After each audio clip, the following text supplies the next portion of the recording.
Di ruang bawah tanah Katedral Saint Helena, di ruang jaga luar gerbang Canis, Leonard Michel bersandar di sandaran kursinya. Kedua kakinya terangkat di atas meja. Tatapannya kosong, tak berfokus pada apapun. Meskipun ia sudah dipulihkan dengan sihir ritual, penampilannya tetap buruk, seolah hanya mendapat jeda dari sakit parah, tanpa benar-benar sembuh. Saat itu, para Beyonder kuat yang dikirim oleh Katedral Suci sedang membuat segel baru di balik gerbang Canis, karena Abu Saint Helena telah hilang. Mereka berbeda pendapat. Sebagian ingin menutup celah kekuatan dengan benda suci baru, sementara yang lain berpendapat tidak perlu repot-repot. Lagi pula, bagi gereja Evernight, benda suci sangat langka dan amat berharga. Usulan mereka adalah mengurangi keberadaan para Nighthawks di Tingen, serta memindahkan artefak yang memiliki sifat hidup atau sulit disegel ke markas besar di Katedral Serenity dalam Keuskupan Backlund, hanya meninggalkan artefak yang lebih mudah dikendalikan. Mereka berencana mengirim telegram untuk mengusulkan rapat para petinggi, agar bisa diambil suara dari para uskup agung dan diakon tingkat tinggi. Leonard tidak tertarik pada perdebatan itu. Ia merasa seperti mayat hidup, tanpa duka, tanpa sedih, tanpa gelisah, tanpa gembira. Ia mati rasa secara abnormal. Ia tidak ingin bertemu siapapun, hanya ingin berdiam diri seorang diri di sudut. Kadang, ia bertanya-tanya mengapa sang pembunuh hanya mengambil ciri khas Beyonder milik Klein, tetapi membiarkan milik Kapten dan Smith tetap utuh. Duk, duk, duk. Langkah kaki bergema di lorong. Si Katron, dengan lengan kanan yang dibalut perban, muncul di pintu ruang jaga. Ketika Klein dan yang lain menyerang Megose untuk mencoba menyelamatkan kota Tingen, ia bersama para penjaga di dalam gerbang Canis bertarung melawan sebagian artefak tersegel. Jika bukan karena kedatangan tepat waktu anggota Mandated Punishers dan Machinery Hive Mind, serta bala bantuan dari Katedral Suci, mungkin ia juga sudah kehilangan nyawanya. Namun begitu, penjaga tua itu tetap tak bertahan hingga akhir. Ia gugur dalam tugas. Leonard, aku menemukan telegram tanpa sandi di kantor Kapten. Itu dikirim dari Katedral Suci, kata si Katron. Mata hijau Leonard sedikit bergerak, akhirnya tampak kembali hidup. Ia samar-samar mengingat suara telegram baru masuk, tapi saat itu pertempuran hendak dimulai, ia dan Klein tak punya waktu memperhatikannya. Apa isinya? Suara Leonard terdengar serak tak biasa. Si Katron, berambut putih dengan mata hitam, menjawab tanpa ragu, waspadai Ins Zengwil. Waspadai artefak tersegel 008. Ins Zengwil, uskup agung yang mengkhianati gereja, gatekeeper yang gagal dalam kenaikannya. Artefak tersegel 008, pena bulu yang tampak biasa.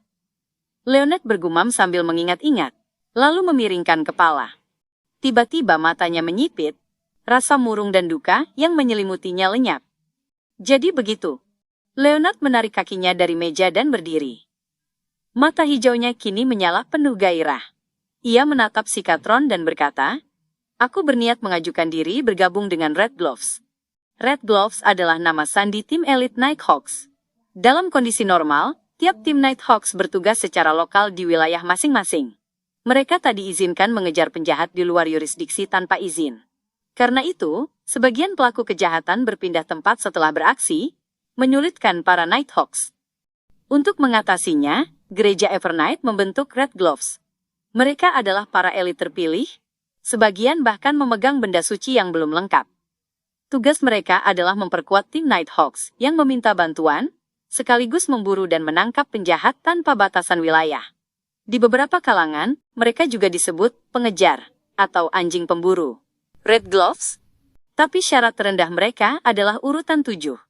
Selain itu, bahaya yang dihadapi Red Gloves berkali lipat lebih tinggi dari tim Nighthawks biasa, kata si Katron, penuh keraguan dan cemas. Leonard tersenyum dingin. Aku hampir mencapai kenaikan.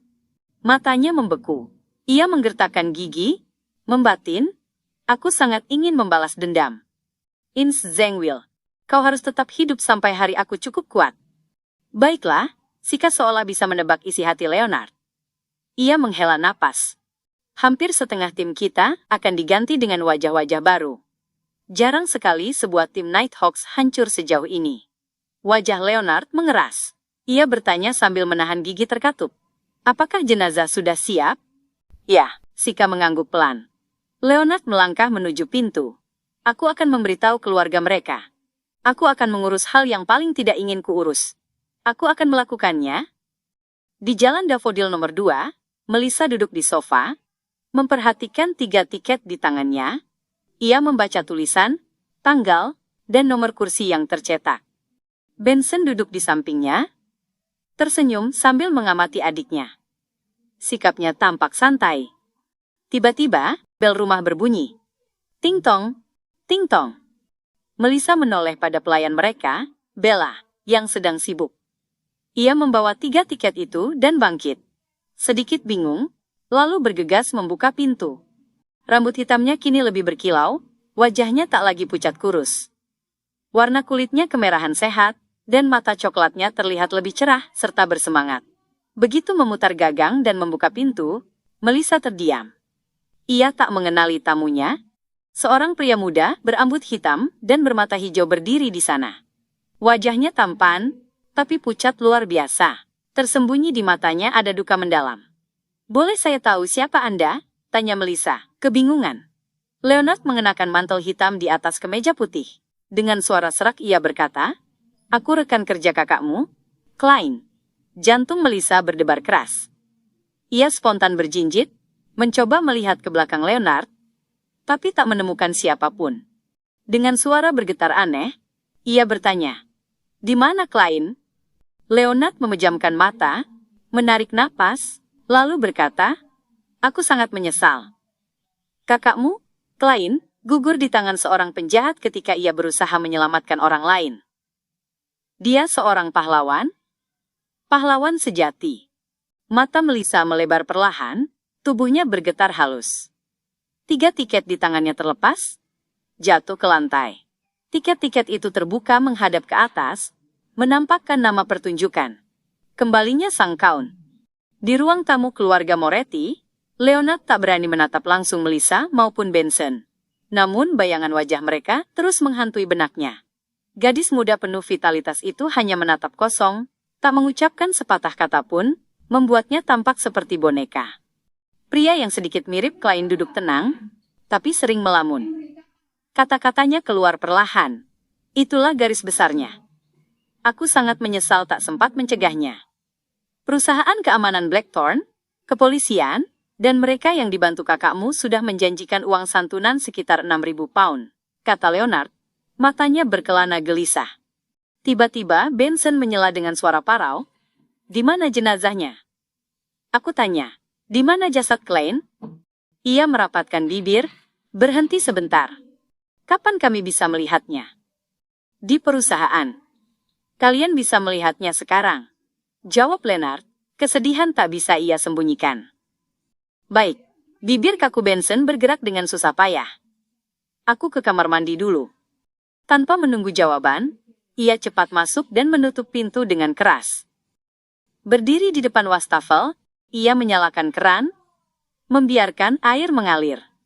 Ia membungkuk, berulang kali membasuh wajah. Namun tiba-tiba ia berhenti. Waktu seolah membeku, hanya suara air yang terdengar. Beberapa menit kemudian, Benson mengangkat kepala, menatap cermin. Wajahnya basah oleh butiran air, dan merah di matanya tak bisa disembunyikan lagi. Beberapa hari kemudian, di sudut pemakaman Rafael. Usai pemakaman dan kerumunan berkumpul di depan batu nisan baru. Terpampang foto hitam putih Klein, tampak begitu ilmiah dan berwibawa. Melissa berdiri di depan makam, matanya kosong. Di sampingnya, Elizabeth terus menyeka air mata. Leonard, Benson, Fry, dan Brett mengangkat peti mati lalu menurunkannya ke liang lahat. Setelah pendeta selesai memberi khotbah dan doa pribadi, tanah perlahan menutup peti hitam itu. Saat itu, Melissa berlutut dan melemparkan peluit tembaga yang ia temukan pada tubuh kakaknya. Leonard menoleh, hatinya perih.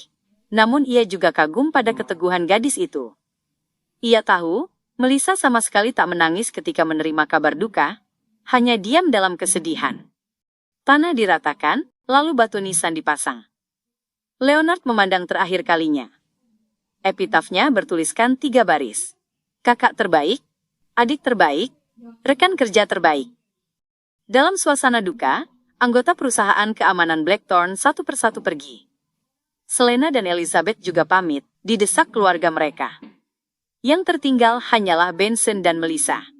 "Aku akan cari kereta sewaan," ujar Benson dengan kondisi payah, seolah tak tidur berhari-hari. "Ya," Melissa mengangguk. Setelah melihat kakaknya pergi, ia kembali menatap batu nisan. Ia berjongkok, wajahnya ia sembunyikan dalam lengannya. Beberapa saat hening, lalu Melissa berbisik marah. "Bodoh." Ia menangis, air matanya tak terbendung. Malam hari, di pemakaman Rafael, Azik berkulit tembaga berdiri di depan makam Klein, membawa seikat bunga putih. Lama ia terdiam, lalu menghela napas, berbisik pada diri sendiri, "Maaf, aku terlambat 10 menit. Tapi kurasa aku tahu siapa pelakunya." Ia membungkuk, meletakkan bunga, lalu berbalik meninggalkan pemakaman. Ia juga meninggalkan Tingen, tanpa mengambil peluit tembaga itu. Tempat itu sunyi dan damai di bawah cahaya bulan merah darah. Tiba-tiba, batu penutup makam terbuka.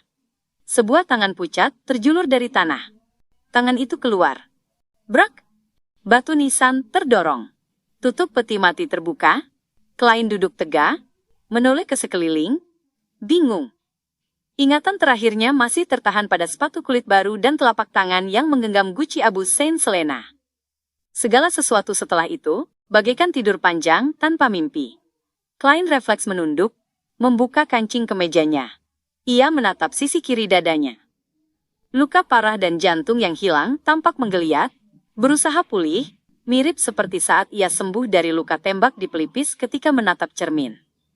Bedanya, kali ini pemulihan jauh lebih lambat dan sulit.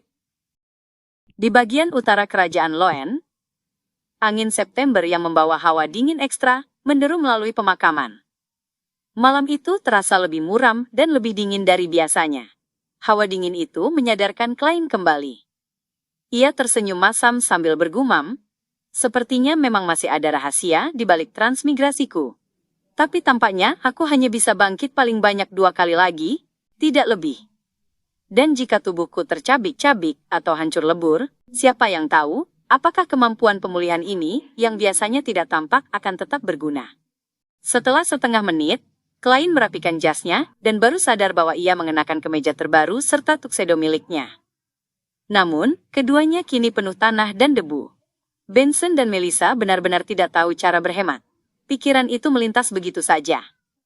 Ia bertumpu pada tangannya, lalu berbalik, dan berdiri tegak. Ia menyadari bahwa ia masih memiliki kemampuan clown. Kakak terbaik, adik terbaik, rekan terbaik. Klein menatap nisan dirinya sendiri dan membaca ukiran yang tertera. Dadanya terasa sesak, seolah ia bisa merasakan kesedihan yang Melissa dan Benson alami. Ini mungkin bahkan lebih menyakitkan daripada menyaksikan Kapten mati tepat di depan mataku. Ia menarik napas panjang dan mengalihkan pandangannya. Ia berjongkok, lalu menutup kembali peti mati. Pikirannya masih kacau, tetapi Klein tahu, ia harus segera membereskan keadaan, dan tidak boleh membiarkan siapapun menyadari hal ini. Kebangkitan bukanlah sesuatu yang bisa diterima orang biasa. Jika para Nighthawks, Mandated Punishers, atau Machinery Hive Mind, mengetahui hal ini, Klein yakin ia tidak akan berakhir dengan baik. Tentu saja, jika ini terjadi di bumi, ia mungkin bisa menipu orang dengan mengaku sebagai orang yang diberkati Tuhan, Sang Penyelamat, terlebih jika ia telah menenggak ramuan lawyer atau swindler. Namun, di dunia ini, ada dewa yang nyata. Dewa yang benar-benar bisa menanggapi ritual. Ia meratakan kembali tanah di liang lahat, lalu menutupnya dengan lempengan batu. Klein menepuk-nepuk tangannya, lalu berdiri lagi. Sekilas, pemandangan itu tampak wajar. Ia seperti seorang pria sopan yang datang melayat di tengah malam. Satu-satunya keanehan hanyalah, orang dalam foto di nisan itu terlihat persis seperti dirinya. Saat ia menutup kembali kuburnya, kepekaan spiritualnya menangkap keberadaan peluit tembaga Azik. Ia pun menggali dan membersihkannya. Namun, Klein belum berniat memanggil utusan saat itu juga. Ia memutuskan untuk memahami situasi terlebih dahulu. Klein mengangkat tangan kirinya dan melihat liontin topaz yang masih melingkar di pergelangan tangannya. "Anggap saja ini sebagai barang bekal kematianku." Ia tertawa getir. Melepas pendulum itu, lalu ia menatap sekeliling dengan wajah serius. Kapten seharusnya dimakamkan di pemakaman ini juga. Ia berganti arah 2 kali, lalu menggunakan pendulum untuk menentukan letak nisan dan, dengan bantuan sinar bulan, Klein berjalan berkeliling selama 15 menit hingga akhirnya menemukan foto monokrom Kapten. Wajahnya tampak teduh, garis rambut tinggi, mata abu-abu, tak ada yang berbeda dari sebelumnya. Di bawah foto dan tertera nama, tanggal lahir, tanggal wafat, serta epitaf. Penjaga sejati, rekan paling dipercaya, Kapten selamanya. Klein menatap terdiam. Entah kenapa penglihatannya tiba-tiba mengabur. Ia merasa seperti kembali ke hari itu, hari ketika Kapten menoleh padanya, mengedipkan mata, dan berkata dengan suara tenang, lembut. Kita telah menyelamatkan Tingen. Kapten, Klein berteriak dalam diam. Ia berdiri membeku beberapa menit hingga akhirnya tersenyum tipis dan berkata, Kapten, kondisi mentalmu hari itu jelas tidak baik. Kau bahkan mengatakan hal-hal seperti bisa membawa Pak Tuan Neil masuk ke dunia mimpi, seandainya ia belum kehilangan kendali. Dia, seorang misteri prior, sementara kau seorang nightmare. Kau tidak bisa menyerap karakteristik Beyonder yang ia tinggalkan. Kau bahkan tidak menanyakan padaku serangan kuat apa yang kumiliki. Apakah itu karena percaya? Atau kau melupakannya? Tapi kau pasti menduga sesuatu. Aku hanya mengambil satu artefak tersegel dan mengaku itu untuk Leonard. Tanpa berpikir keras pun, kau pasti bisa menebak kalau aku menyimpan cadangan cara serangan yang kuat. Klein terdiam sejenak, lalu menggeleng dan menghela napas. Aku bahkan tak tahu apa sebenarnya aku sekarang. Mungkin aku hanyalah roh jahat yang merangkak keluar dari neraka untuk menuntut balas. Saat mengucapkannya, air matanya tiba-tiba jatuh. Ia akhirnya menangis lirih dengan suara parau. Kapten, kami juga merindukanmu. Angin dingin kembali berhembus melewatinya. Ia mengusap air mata dan mengelap hidungnya. Klein kembali diam. Ia lalu mencari tempat tersembunyi di dekat situ. Ia melangkah 4 kali berlawanan arah jarum jam, dan masuk ke dunia di atas kabut abu-abu.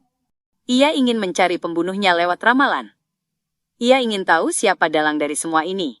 Karena orang itu sudah pernah muncul di hadapannya, Klein yakin ia bisa meramalkan sedikit informasi. Ia duduk di kursi The Fool. Seperti biasa, di hadapannya muncul selembar kulit kambing coklat kekuningan dan pena bulu. Tanpa membuang waktu, Klein menulis pernyataan ramalannya setelah berpikir sejenak. Orang yang membunuhku. Ia membacanya 7 kali, lalu masuk ke dalam mimpi dengan bantuan kogitasi. Dalam dunia kabur itu, titik-titik cahaya menari dan berkumpul hingga membentuk sebuah pemandangan. Sepasang sepatu kulit baru, sepasang tangan pucat, serta guci abu Saint Selena yang digenggam tangan itu. Klein menatap lebih tinggi dan melihat seorang pria parubaya berambut pirang gelap pendek. Ia mengenakan setelan hitam berkancing 2. Salah satu matanya jelas buta, sementara yang lain biru tua nyaris hitam. Wajahnya tegas seperti pahatan tanpa kerut. Citra itu pecah. Klein pun terbangun. Keningnya berkerut, ia merasa wajah itu sangat familiar. Sebagai seorang seer, ia segera sadar alasannya. Ia pernah melihat foto pria itu di lembaran buronan. Pembunuh itu adalah Ins Zengwil, mantan uskup agung gereja Evernight, yang membawa artefak tersegel 008, dan gagal naik menjadi gatekeeper. Itu dia. Potongan-potongan ingatan berkelebat di benaknya, hingga berhenti pada satu adegan, saat Ins Zengwil mengambil guci abu Saint Selena. Tuk, tuk, tuk. Klein mengetukkan jarinya ke tepi meja perunggu panjang. Ia tiba-tiba merasa memahami banyak hal. Kapten pernah bilang, seorang Beyonder yang mati secara normal akan meninggalkan karakteristik Beyonder. Jika dikumpulkan, itu setara dengan ramuan yang hanya kurang bahan pelengkap. Artinya, selama seseorang tahu bahan pelengkap yang tepat, mereka bisa naik dengan sisa-sisa itu. Tentu, seseorang tidak bisa mengonsumsi di atas levelnya, karena itu akan menyebabkan kehilangan kendali atau kegilaan. Untuk menjadi Beyonder urutan tinggi, dibutuhkan ritual khusus. Itu pernah disebut dalam formula Unshadowed yang tak lengkap. Kenaikan berikutnya juga butuh ritual. Ins Zengwil adalah gatekeeper, urutan 5 dari jalur Death. Ia ingin naik menjadi Beyonder urutan tinggi, seorang setengah dewa. Berdasarkan kemungkinan pertukaran jalur, ia punya 3 pilihan. Pertama jelas urutan 4 jalur Death. Kedua urutan 4 jalur Sleepless. Dan ketiga urutan 4 jalur God of Combat, Demon Hunter. Saint Selena adalah seorang santo. Ia mungkin urutan 4 atau urutan 3. Guci abunya terkait dengan salah satu ramuan itu. Sebagai mantan uskup agung, Inche pasti tahu dengan tepat urutan mana yang ia miliki, dan bahan pelengkap apa saja yang dibutuhkan. Apakah motif sebenarnya dari semua ini adalah untuk mendapatkan abu Saint Selena agar bisa naik ke urutan 4 di jalur Sleepless? Tengkorak keturunan Death mungkin memang bahan ritual khusus. Bagaimanapun juga, itu berasal dari jalur Death. Dari semua petunjuk, targetnya adalah Kapten, bukan aku. Dialah dalang sebenarnya. Klein menulis pernyataan ramalan baru, lalu menggunakan pendulumnya. Setelah mengucapkan pernyataan itu, ia membuka mata dan melihat pendulum topas berputar searah jarum jam. Itu berarti informasi yang ia miliki cukup, dan ramalan berhasil. Artinya, benar. Ins Zengwil yang mengatur semuanya demi mendapatkan abu Saint Selena agar naik ke urutan 4. Namun, Klein sadar, seorang Ins Zengwil yang hanya urutan 5 Gatekeeper mustahil bisa menciptakan begitu banyak kebetulan. Misalnya, bagaimana Megose bisa tepat waktu mengikuti aturannya untuk datang menemui para Nighthawk? Apakah ini karena kekuatan artefak tersegel 008? Bentuknya pena bulu biasa. Fungsinya menuliskan peristiwa yang pasti akan terjadi, tidak mungkin sesederhana itu. Kalau begitu, Ins bisa saja menulis bahwa guci abu Saint Selena terbang ke tangannya, lalu ia tinggal menunggu di rumah. Pasti ada batasan tertentu. Mungkin 008 tidak punya kemampuan tempur langsung. Kalau tidak, Ins sudah bisa menerobos gerbang Canis di Tingen. Sebagai salah satu artefak tersegel paling berbahaya, mungkin benda itu membuat orang bertindak sesuai tulisannya tanpa sadar. Itulah penyebab semua kebetulan ini. Jika benar, maka 008 sungguh menakutkan. Bahkan Megose, yang mengandung anak dewa jahat, tetap tunduk pada aturannya. Tak heran artefak tersegel tingkat 0 disebut sangat berbahaya. Mereka punya prioritas tertinggi dan kerahasiaan paling ketat. Tidak boleh ditanyakan, disebarkan, dijelaskan, apalagi diintai. Setelah gagal meramal karena kekurangan informasi, Klein menulis pernyataan ramalan terakhir. Kota tempat Ins Zengwil berada saat ini. Karena ada artefak tersegel 008 serta kemungkinan Ins sudah menjadi setengah dewa, Klein tak bisa meramal lokasi persisnya. Ia hanya bisa mencari gambaran wilayah umum.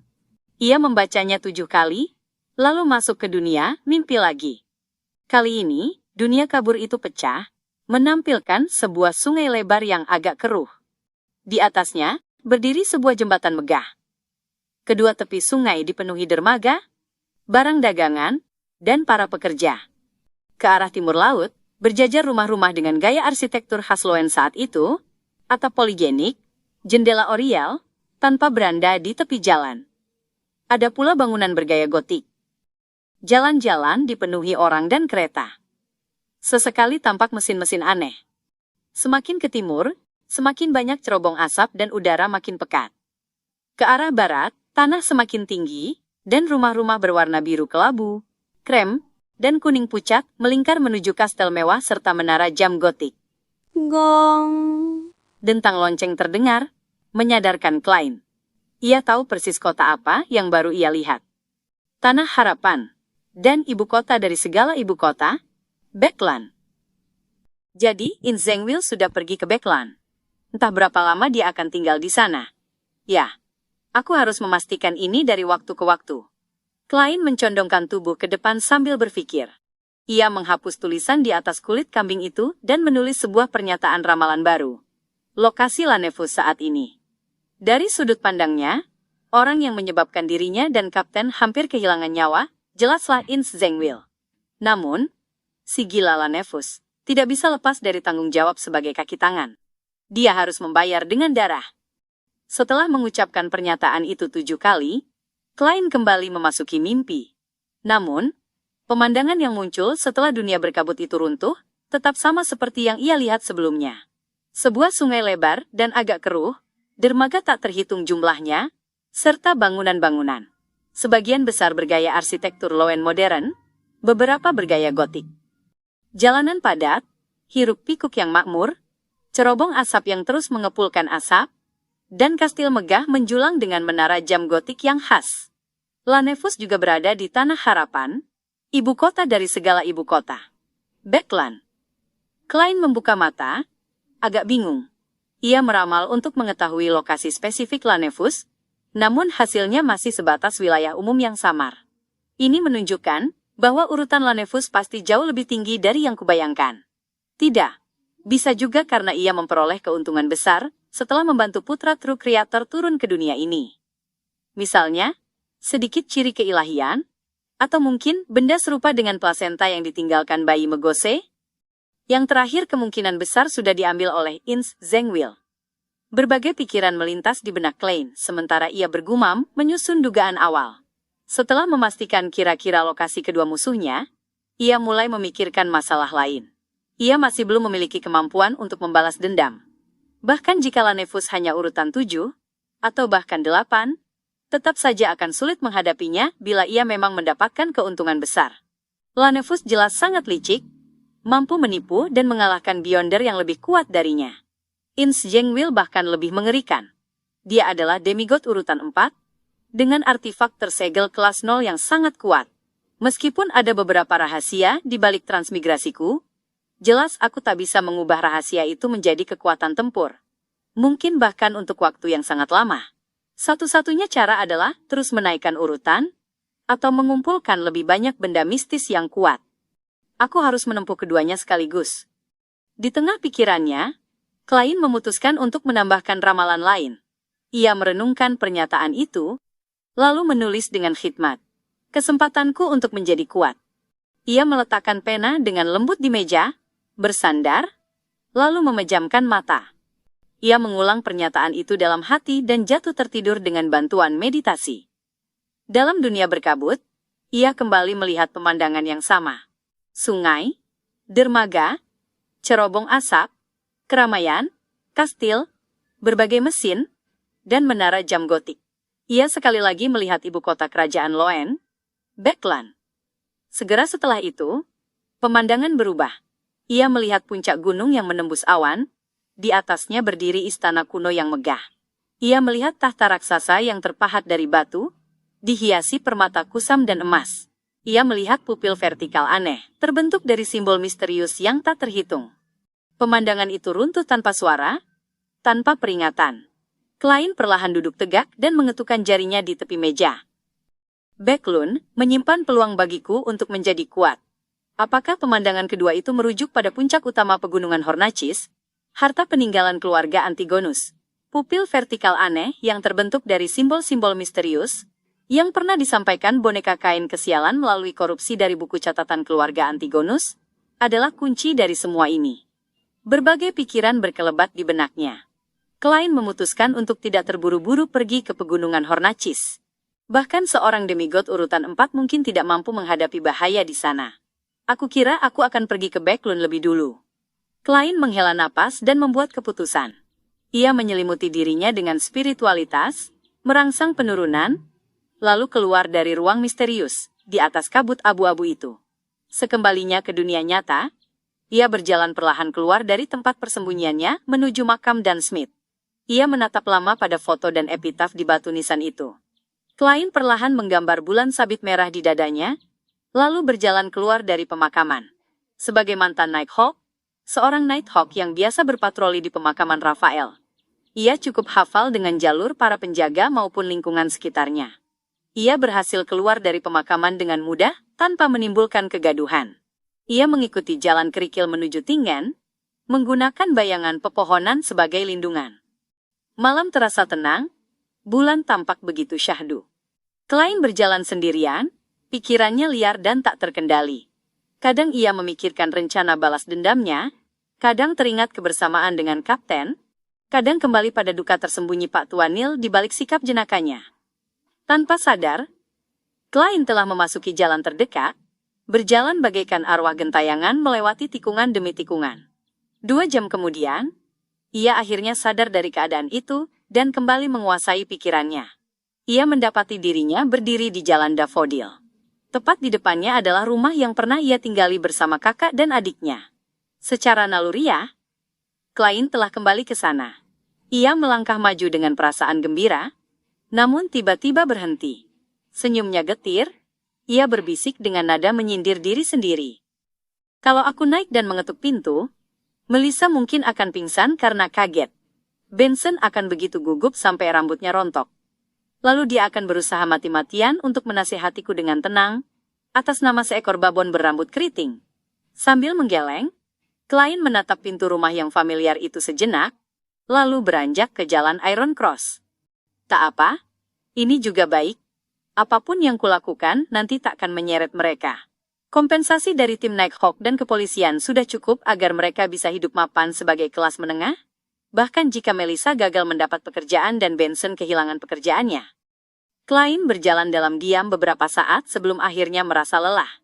Namun, sebagai seseorang yang sudah mati, ia tidak punya apapun selain pakaian di tubuhnya, bandul topas, dan peluit tembaga milik Azik. Ia tidak memiliki pound, soli, maupun penny. Haruskah aku meniup peluit ini untuk mengirim surat pada Tuan Azik dan memintanya menolongku? Klein tertawa optimis. Lupakan. Untuk sementara aku tak boleh menghubunginya. Mungkin Ins Zengwil masih mengawasinya. Aku akan mencarinya saat waktunya tepat. Bagaimanapun, bagi monster tua yang telah hidup ribuan tahun dalam tak terhitung kehidupan, ia pasti bisa memahami kebangkitan. Setidaknya, malam ini tidak terlalu dingin. Aku akan bertahan dengan mencari tempat tidur seadanya. Lalu besok pagi, pergi ke cabang bank Backlund di Tinggan untuk mengambil uang di rekening anonim itu. Karena terlalu banyak urusan belakangan ini, Klein belum sempat melakukan percobaan ritual persembahan. Ia juga belum menyentuh 300 pound di rekening anonim itu. Jumlah itu harusnya cukup untuk menutupi kebutuhanku cukup lama. Besok aku akan membeli koran untuk memastikan hari apa sekarang. Nona Justice dan yang lainnya belum membuat permohonan baru, berarti aku tidak melewatkan pertemuan. Pikir Klein sambil mencari tempat teduh tanpa angin. Ia duduk, melepas jaketnya, menggunakannya sebagai selimut, dan bersandar di dinding untuk tidur. Namun, tak lama ia terlelap, seseorang membangunkannya. Ia melihat seorang polisi bersenjata tongkat. Di pundaknya hanya ada satu chevron, tanda polisi berpangkat paling rendah. Klein menatapnya sekilas untuk memastikan identitasnya. Sang polisi berkata galak, "Kau tak bisa tidur di sini. Jalanan dan taman bukan tempat bagi gelandangan pemalas dan pengangguran untuk tidur. Itu sudah diatur dalam undang-undang orang miskin." Begitukah? Klein tertegun. Mengingat identitasnya yang sensitif, ia tidak membantah polisi itu. Ia mengambil jaketnya dan terus berjalan hingga fajar. Tak lama kemudian, ia menundukkan kepala dan masuk ke cabang bank Backlund di Tingen. Ia menarik 200 pound dengan kata sandi yang telah ia tetapkan, menyisakan sepertiganya sebagai tabungan untuk keadaan darurat. Tak diragukan lagi, Klein mendengar doa ketika menuliskan kata sandi itu dalam bahasa Hermes kuno. Lalu ia membelanjakan 38 pound untuk 2 set pakaian resmi, 2 kemeja, 2 celana panjang, 2 pasang sepatu kulit, 2 dasi kupu-kupu, 4 pasang kaos kaki, serta 2 mantel tebal berlapis ganda, 2 mantel bulu polos, dan 2 celana tebal untuk persiapan musim dingin. Ia juga membeli tongkat, dompet, dan tas kulit. Selesai berbelanja, Klein mencari hotel untuk mandi dan berganti pakaian. Ia menyewa kereta pribadi langsung menuju stasiun kereta Tingen untuk menghindari bertemu orang yang dikenalnya. Di perjalanan, ia membeli surat kabar dan mengetahui bahwa hari itu adalah hari Minggu. Perjalanan kereta dari Tingen ke Backlund memakan waktu sekitar 4 jam. Tempat duduk kelas 1 yang mewah berharga sekitar 3/4 pound atau 15 soli. Kelas 2 seharga 10 soli atau setengah pound. Sedangkan bangku kelas 3 yang padat dan tak terawat hanya 5 soli. Klein berpikir sejenak sebelum membeli tiket kereta pukul 2 siang, tempat duduk kelas 2. Dengan tiket dan bagasi di tangan, ia duduk di ruang tunggu.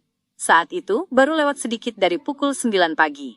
Ia bersyukur kerajaan Loen tidak menerapkan sensus ketat. Identitas bisa dibuktikan hanya dengan tagihan air dan gas, serta uang sewa 3 bulan terakhir. Membeli tiket kereta bahkan lebih mudah, cukup dengan uang. Namun saat duduk di sana, Klein tiba-tiba merasakan kekosongan di hatinya. Ia sadar sebentar lagi akan meninggalkan Tingen menuju Backland. Ia teringat adiknya yang selalu memberi rasa keibuan. Ia teringat kakaknya yang gemar melontarkan lelucon kering.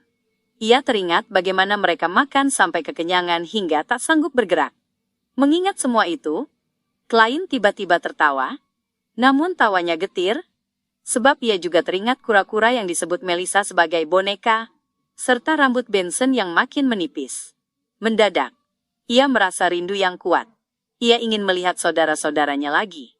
Saat itu juga, Klein sadar mengapa ia tidak memilih kereta lebih awal, melainkan membeli tiket pukul 2 siang. Ia membawa koper dan segera meninggalkan ruang tunggu, menyewa kereta kembali ke Jalan Daffodil. Ia bersembunyi di tempat teduh di seberang jalan, menatap pintu rumahnya. Berkali-kali ia ingin menyeberang, tapi kakinya seolah tak mampu melangkah. Klein menatap kosong ke seberang, merasa seakan tak punya rumah. Perasaan yang sama pernah ia alami ketika baru saja transmigrasi. Tiba-tiba, pintu rumah itu terbuka. Melissa dan Benson keluar. Melissa mengenakan gaun hitam dan topi berjaring hitam. Benson memakai kemeja, rompi, celana panjang, mantel, dan topi, semua serba hitam. Wajah mereka muram dan kaku. Melissa terlihat lebih kurus. Kenapa Benson tampak begitu letih? Hati Klein serasa ditusuk. Ia membuka mulut, tapi tak sanggup memanggil nama mereka. Tanpa sadar, ia mengikuti Benson dan Melissa hingga ke alun-alun kota terdekat. Di sana, tenda-tenda sirkus kembali didirikan. Sebuah rombongan sirkus baru datang untuk pentas. Benson mengeluarkan uang untuk membeli tiket, lalu menggandeng Melissa masuk. Ia memaksakan senyum. Rombongan sirkus ini sangat terkenal. Melissa mengangguk tanpa ekspresi. Baik. Tiba-tiba ia tergelincir dan hampir jatuh. Klein, yang juga membeli tiket, refleks ingin menolong adiknya. Namun, ia hanya bisa menarik kembali tangannya, dan berdiri tak berdaya di tengah keramaian. Benson tersentak kaget, namun sudah terlambat untuk menolong. Untungnya Melissa segera menahan dirinya, mengatupkan bibir, tak berkata apa-apa. Saat itu, para badut menyerbu ke depan. Ada yang beratraksi menyeimbangkan diri di atas roda atau bola karet besar, ada yang melempar-lempar bola tenis tak terhitung banyaknya ke udara, lalu menangkapnya dengan cara konyol. Melissa tampak tak acuh pada badut-badut itu dan hanya menatap pertunjukan. Benson berusaha menghibur adiknya, namun gagal. Perlahan wajahnya ikut suram. Klein mengatupkan bibir rapat-rapat sambil menyaksikan dari jauh. Ia ingin mendekati mereka, tapi tak berani. Tiba-tiba, ia meraba dompet di jaketnya dan mendapat ide. Benson dan Melissa terus berjalan, menonton pertunjukan dalam diam. Tak lama kemudian, mereka melihat seorang badut berlari ke arah mereka. Wajahnya dicat warna pastel mencolok. Mula-mula, ia melempar bola tenis ke udara, dan saat perhatian orang-orang teralihkan, ia mengeluarkan setangkai bunga, entah dari mana. Itu adalah krisan Sevilla. Badut itu menyodorkannya pada Melissa dan Benson. Bunganya berwarna emas, melambangkan kebahagiaan. Melissa dan Benson menatap sang badut dengan wajah tertegun. Yang mereka lihat hanyalah senyum lebar menempel di wajah bercat pastel itu. Senyum bahagia, senyum berlebihan, senyum yang konyol.